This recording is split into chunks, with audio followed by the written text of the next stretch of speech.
بسم اللہ الرحمن الرحیم. السلام علیکم. ایک سوال جو ہمیشہ میں کہیں جاؤں مجھ سے کیا جاتا ہے، یا میرے یہ فیس بک کے اوپر سوال آتے ہیں، واٹس ایپ کے اوپر آتے ہیں، اور یہ جو ہمارا یوٹیوب چینل کے کامنٹس میں آتے ہیں جاب انٹرویو سے متعلق.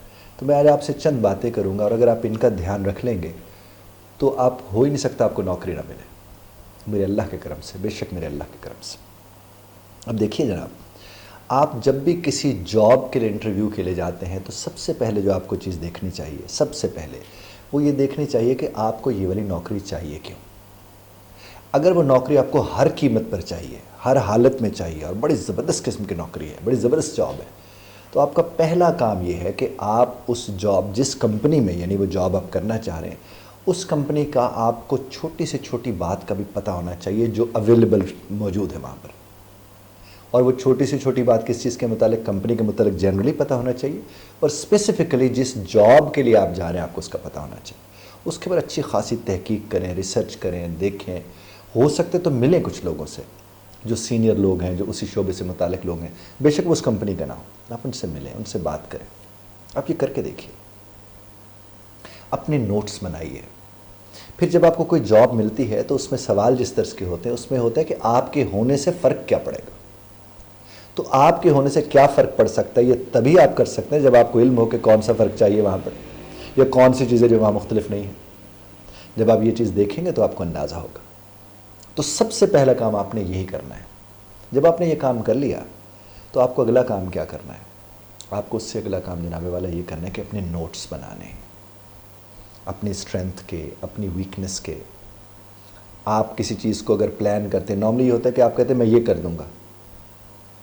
تو جب آپ نے کہا کہ میں یہ کر دوں گا تو وہ آپ سے پوچھیں گے یہ آپ کیسے کر دیں گے. تو آپ کے پاس پورا سینیریو بنا ہوا ہونا چاہیے، اور اس سینیریو کو آپ جوڑیں اپنی پریویس کمپنی کے ایکسپیرینس کے ساتھ.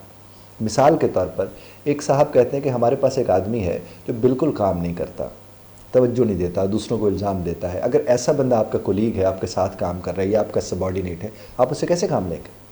اگر اس نے آپ سے یہ سوال کر لیا تو یہ پورا سینیریو بیسڈ سوال ہے. تو آپ انہیں اچھی بات یہ بتائیں کہ پچھلی کمپنی میں آپ کہیں کہ میرے ساتھ ایک ایسے صاحب تھے، ان کے یہ پرابلمس تھے، یہ مسائل تھے، تو میں نے ان کو کس طرح اس لائق کیا کہ وہ کام کریں، اور وہ بہانے مت بنائیں، وہ الزام مت دیں. جب آپ اپنے پاسٹ ایکسپیرینس میں جس چیز کو آپ کر چکے ہیں، اگر اسے اپنی کمپنی کے انٹرویو میں جا کر آپ بتائیں گے تو انہیں پتہ چلے گا کہ پریکٹیکل اپروچ ہے اس کی کوئی ایسی بات نہیں، یہ صرف کہانیاں نہیں سن کے آیا ہوا، یہ نہیں کہ میں نے پوچھا واٹ از یور نیم، تمہارا نام، کہ اس نے اپنا نام پورا بتا دیا، ڈگری بتا دی، یہ بتا دے. اس میں ان کی اس حد تک دلچسپی ہے. اور دیکھا جائے تو اس میں تو بہت ہی کم دلچسپی ہوتی ہے، زیادہ اس میں ہوتی ہے کہ آپ کا ایکسپیرینس کیسا ہے، اور آپ کے آنے سے ویلیو کیا ایڈ ہوگی ان کی کمپنی میں، اس کا آپ کو پتہ ہونا چاہیے. اور آخری بات، آپ نے جو سوٹ پہن کے اس دن جانا ہے، وہ سوٹ آپ کے جسم کے ساتھ اس طرح سے ہو کہ جیسے پہلی دفعہ نہیں پہنا ہوا. تو آپ جو بھی سوٹ، بے شک نیا آپ نے اگر سوٹ بنایا ہے انٹرویو ڈے کے لیے،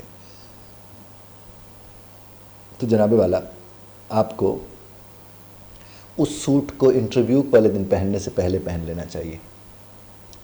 جسم کے ساتھ کپڑوں کو ایڈجسٹ ہونے میں بھی ٹائم لگتا ہے، پھر آپ کو کیری انہیں کرنا ہوتا ہے. ایک آدھ دفعہ اسے پہن کے ویسے چل کے دیکھ لیں اپنے آپ کو.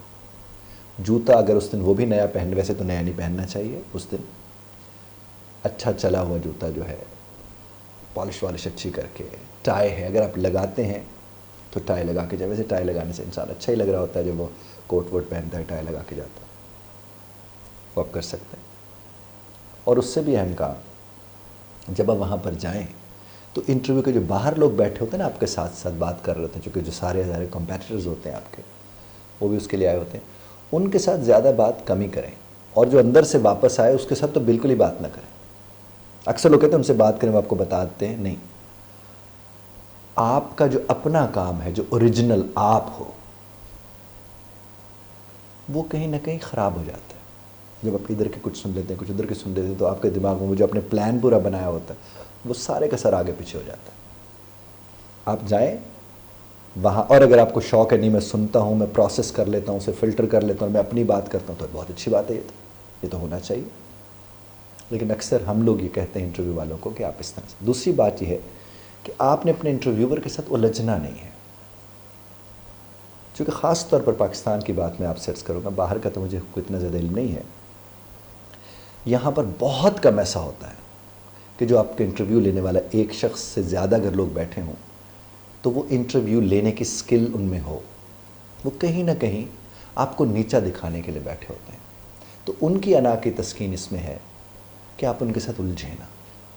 جب آپ ان کے ساتھ الجھیں گے نہیں اور اپنے احترام میں کوئی کمی نہیں آنے دیں گے تو ایسے لوگوں کے دلوں میں بھی آپ کے لیے احترام پیدا ہو سکتا ہے، ان کا دل نرم ہو سکتا ہے آپ کے لیے۔ اور میں اکثر جب لوگ مجھ سے خاص طور پر دعا یہ والی کے ساتھ دعا کا کہتے ہیں تو میں ان سے کہتا ہوں کہ آپ اول آخر درود پاک کے ساتھ یا عزیزوں کا ورد کرتے چلے جائیں، اس سے اللہ آپ کو غلبہ دیتا ہے، آپ غالب آ جاتے ہیں ان لوگوں کے اوپر، یعنی ان کو پسند آ جاتے ہیں دوسرے معنوں میں۔ یہ آپ کر سکتے ہیں۔ فجر کی نماز کے بعد سورہ دہر کی تلاوت کر کے آپ جا سکتے ہیں، اور چونکہ ہمارا ایمان ہے ان چیزوں پر تو جس پر ایمان ہوتا ہے اس کا اثر ہوتا ہے۔ خدا آپ کو اور ہمیں سمجھنے اور سمجھانے کی توفیق عطا فرمائے، اور آپ کو اپنی جہاں بھی آپ انٹرویوز دینے جاتے ہیں اللہ آپ کو کامیابی عطا فرمائے۔